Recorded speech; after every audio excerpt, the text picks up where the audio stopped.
Hello, GED students. Let's take a look at another experience level example of the order of operations. Now, the main skill here is literally not panicking because this is a lot easier than it looks. Let's take a look. Expression says 11 times the quantity of 9/3 plus 14 halves. And there's a lot going on here. There's multiple operations, and so I'm going to bust out the order of operations. Order of operations says start inside of groupings. So I'm going to start inside these parentheses here. Now, that being said, there's multiple operations inside the parentheses.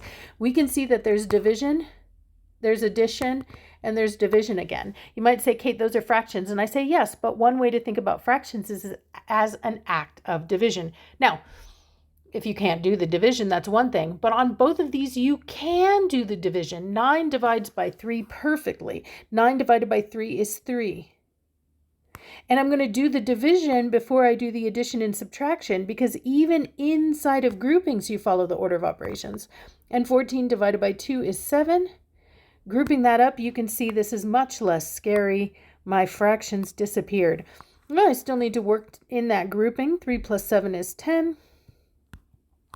And 10 times 11 then gives me, 110. Much simpler than it looked. All right, hope that makes sense.